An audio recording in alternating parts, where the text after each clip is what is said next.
Hello everyone, good afternoon. स्वागत है आप सभी का आपके अपने यूट्यूब चैनल में। यहाँ मैं बच्चों को ट्यूशन से लेकर आई हूँ। दोपहर का टाइम है, दोपहर का या शाम का ही लगा लीजिए, क्योंकि बच्चे 5:30 बजे ट्यूशन से आते हैं, तो दोपहर कहाँ शाम ही हुई। यहाँ मैं बच्चों को लेके आ गई हूँ ट्यूशन से। ईशान की है और एक ईशान का दोस्त है। विधि तो है ही नहीं घर पे, वो गई हुई है चित्रकूट। उसके बाद कल थोड़ा बारिश हो रही थी तो कपड़े धुले नहीं थे मेरे, क्योंकि सूखते ही नहीं, पीछे वैसे भी नहीं सूखते हैं। तो आज ही मैंने सारे कपड़े धुले हैं, तो थोड़े ज़्यादा हो गए हैं कपड़े बच्चों के, 2 दिन के, हम सब के भी। यहाँ ईशान बिस्किट खा रहा था तो वो मुझे भी एक बिस्किट दे गया। तो बस मैं और ईशान दोनों बिस्किट खा रहे हैं और मैं अपने कपड़े फ़ोल्ड करके रख रही हूँ।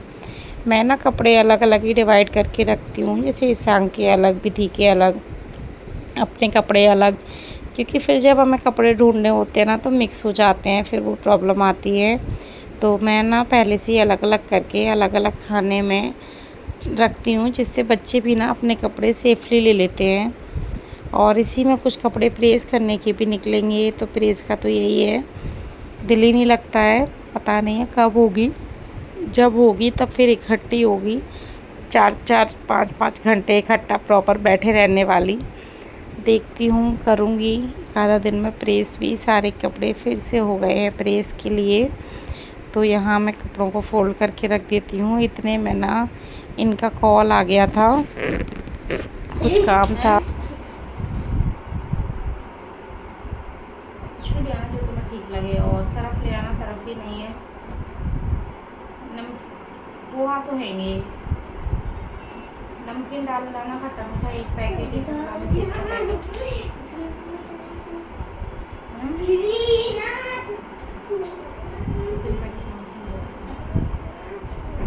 यहाँ इनका फ़ोन आ गया था कुछ सामान पूछने के लिए घर का। ये कैंटीन गए हुए थे, कुछ है या नहीं है, क्या लाना है, क्योंकि हस्बैंड लोगों को तो इतना नहीं पता होता कि घर में क्या है क्या नहीं है। और साबुन, सरफ, पोहा या कोई खाने की चीज़ हर महीने तो नहीं आती प्रॉपर कि हर महीने वो चीज़ आएगी।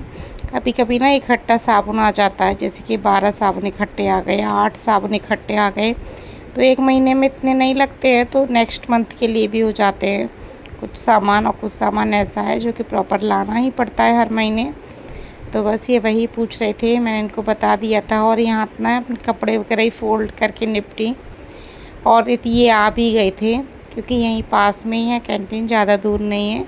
तो ये कुछ बिस्किट लेके आए, और ये बस थोड़ा बहुत सामान लेकर आए हैं, यही जैसे कि सरफ, साबुन और नमकीन, कपड़े धोने के, पॉपकॉर्न वगैरह, बस यही सब लेके आए हैं। थोड़ा बहुत ही सामान, क्योंकि कुछ सामान तो रखा हुआ है, शैम्पू, ऑयल वगैरह वो सब रखा था। और यहाँ देखो शाम को ना मौसम, आजकल ना मौसम बहुत अच्छा हो रहा है। शाम ही हो गई थी जब तक 7 बजे करीबन का टाइम हो गया था। मौसम की तो कुछ कहो ही मत, बारिश हो रही है तो बहुत अच्छा मौसम हो जाता है, लेकिन बस गर्मी कम नहीं हो रही है। मौसम तो बहुत सुहाना हो रहा है, लेकिन आजकल देखने लायक।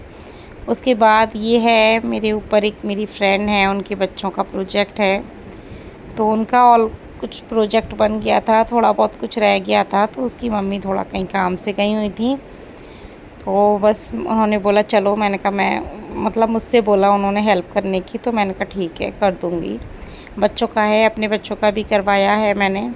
तो यहाँ पर फिर मैं ऊपर आ गई थी उसका प्रोजेक्ट बनवाने के लिए। ये सारी चीज़ें ना बहुत अच्छी लगती हैं करने में, और बच्चों को भी बहुत पसंद होता है ये सब कुछ करना आजकल ना। लेकिन प्रोजेक्ट इतने आते हैं, बिना मम्मी पापा के हेल्प के ना बच्चे कंप्लीट ही नहीं कर सकते हैं, क्योंकि इतना बच्चों का दिमाग ही नहीं चलता है इस तरीके से। मेरा मानना ये है, स्कूल में ना उन लोगों को इस तरीके के प्रोजेक्ट देना चाहिए जो बच्चे ना खुद से कर सकें। अब इतना दिमाग बच्चे नहीं लगाने वाले, जिस क्लास अकॉर्डिंग के बच्चे हैं ना, उस क्लास अकॉर्डिंग का प्रोजेक्ट होना चाहिए, कि बच्चा अपने आप से अपना दिमाग लगा के अपने तरीके से कर दे। और दूसरी बात थोड़ा पेरेंट्स का भी है, सभी पेरेंट्स जब बना के भेजते हैं, 2-1 अगर बच्चे खुद से बना के भेजेंगे तो फिर उनका सबसे ख़राब लगेगा। तो उस रेस के चलते बच्चों को और लगता है कि हमारा अच्छा लगे, हमारा अच्छा लगे। तो ये बन रहा है उसका नेचुरल, जैसे कि पानी है, नदी है, पेड़ पौधे हैं, सूरज है और पहाड़ है, आसमान है इस तरीके से है, मतलब कि जो नेचुरल बादल हैं, जो नेचुरल चीज़ है ना वो सारी उतारनी है, नदी बनानी है। तो बस यहाँ देखो ये ना प्रोजेक्ट बन के तैयार हो गया है। अच्छा लग रहा है, अच्छे लगते हैं, काफ़ी स्पेस हो हमारे पास तो बस इस तरीके से प्रोजेक्ट बना बना के ना सेव करके घर सजा लो बहुत अच्छे से। अभी विधि के भी कुछ रखे हैं, चेक के वापस आ गए हैं, उन्हें देखती हूँ, डेकोरेट करूँगी।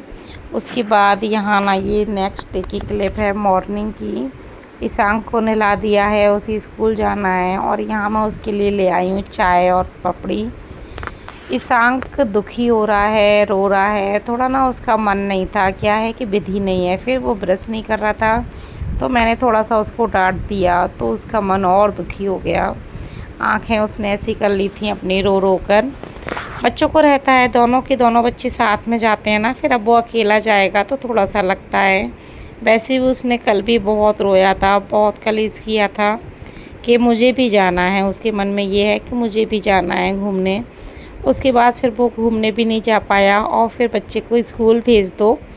जब हम छोटे थे तो हमें भी ऐसा ही लगता था कि हमें स्कूल ना जाना पड़े, लेकिन तब थोड़ा बहुत हो भी जाता था। आजकल नहीं हो पाता है क्योंकि आजकल बच्चों की पढ़ाई बहुत चेंजेस हो गया है हद से ज़्यादा। उसको स्कूल छोड़ने के बाद फिर मैं बैठ गई थी अपना सबसे पहला काम कटहल काटने के लिए। कटहल काटने में काफ़ी टाइम लगता है और कचड़ा भी निकलता है, तो मैंने कहा चलो पहले ना कटहल काट देती हूँ। जो बड़ा बड़ा झाड़ू मुझे लगाना था वो तो मैंने लगा दिया है कि गया है तो हो जाता है, झाड़ू लगा के तभी पोंछा लगाऊंगी। तो मैंने कहा पहले सब्ज़ी काट देती हूँ जिससे जो कचड़ा वगैरह है ना सब एक बार में साफ़ हो जाएगा। तो बस यहाँ मैं कटहल काटने में लग गई हूँ और इस कटहल की जो गुठली थी ना, जो इनमें जो बीज निकलता है उन बीज ने ना मुझे बहुत दुखी कर लिया। बिल्कुल अच्छा था कटहल, खाने में भी टेस्टी बना, उसके बीज भी अच्छे थे बिल्कुल पके हुए, लेकिन इतना चिकना वो था। मैंने ना हर बार मैं छील के ही डालती हूँ गुठलियों को, लेकिन इतना परेशान मैं कभी नहीं हुई जितना कि मैं इस बार हुई हूँ। तो मैंने बस 2-4 गुठली छीली, बाद बाकी बीज तो मैंने छीले ही नहीं, मैंने फिर हटा दिए। मैंने कहा यार इनमें ना मुझे बैठे बैठे आधा घंटा हो जाएगा, इतना टाइम नहीं है। यहाँ देखो इतने चिकने थे ना, हाथ में से फिसल रहे थे, हाथ में बिल्कुल पकड़ते ही नहीं बन रहा था, हो ही नहीं रहा था। तो बस यहाँ 2-4 ही गुठली छीली मैंने और यहाँ सब्ज़ी कट पिट के तैयार हो गई है। बस अब सब्ज़ी बनाना है। मैंने सारा कटहल एक ही बार में डाल दिया है भुनने के लिए। ऑयल भी अच्छा खासा था तो भुन जाएगा अच्छे से, थोड़ा मीडियम फ्लेम आँच पर भूंजूँगी तो। और यहाँ जैसे साथ में कटहल भुनता रहेगा और मैं ना अपने मसाले की तैयारी कर लूँगी, क्योंकि कटहल भुनने के बाद ही इसमें मैं मसाला डालूँगी। तो मसाले में ज़्यादा कुछ नहीं, बस प्याज, हरी मिर्ची और थोड़ा सा लहसुन ही डला है। और यहाँ देखो कटहल भुंज गया है, अच्छे से गोल्डन ब्राउन हो गया है, पक गया है। और बस ये मैंने काट लिया है, इसका मसाला पीस के इसी कढ़ाई में डाल दूँगी। थोड़ा सा ऑयल डाल के, कटहल भुंज गया था, ऑयल बिल्कुल भी नहीं बचा, सारा ऑयल सोख लिया कटहल ने। यहाँ पर मसाला भी हो गया है पिस के तैयार। मैंने उसी सेम कढ़ाई में थोड़ा सा ऑयल, जीरा और हल्की सी हल्दी डाल दी थी और तेल में ही। उसके बाद मैं इसमें मसाला डाल दूँगी और इसको अच्छे से भूंज लूँगी। जब तक मसाला अच्छे से भूंजता नहीं है ना, मुझे सब्ज़ी अच्छी नहीं लगती, उसमें ना मुझे प्याज की महक सी आती है। तो जब तक यह मसाला भुंजेगा, मेरे कुछ बर्तन हो गए थे तो मैंने कहा चलो बर्तन साफ़ कर देती हूँ। तो बस यहाँ पर मैं अपने मसाला भूंजती जाऊँगी साथ ही साथ और अपने बर्तन साफ़ करती जाऊँगी। सुबह में ना बर्तन हो ही जाते हैं, तो एक दूध वगैरह के बच्चों के लिए लंच बनाते हैं तो, और 2-1 बर्तन आप कितना भी ढूंढ के साफ़ कर लो, 1-2 बर्तन तो निकलता ही है सुबह रात का। तो बस यहाँ पर बर्तन साफ़ करती हूँ। और यहाँ ऐसी पतिदेव भी थे तो मुझे याद आ गया, पंखा ना मेरा एडजस्ट बहुत गंदा हो गया है। फिर मैंने इनसे बोला आप एडजस्ट निकाल दो, फिर इन्होंने पंखा निकाला, आसपास से थोड़ा सा साफ़ कर दिया। और यहाँ देखो सब मसाला भी भुंज रहा है साथ ही साथ में, और नमक मिर्ची वगैरह सब डाल लिए हैं, अच्छे से मसाला वगैरह भुन जाएगा, फिर बस सब्ज़ी बन के तैयार। और यहाँ उसके बाद ये देखो इन्हें निकाल दिया है। और अभी आप पंखा देखना, देखो कितना गंदा हो गया है ना, चीकट हो जाती है यार, साफ़ करना ही पड़ता है। ये ना मुझसे निकल नहीं रहा था, इसलिए इस बार थोड़ा ज़्यादा टाइम हो गया। उसके बाद ये सीधा शाम को है, पंखा वगैरह सब साफ़ हो गया है। ये ड्यूटी से आ गए थे तब फिर मैंने इनसे लगवाया। और चलिए अब हम कल मिलेंगे, बाय बाय।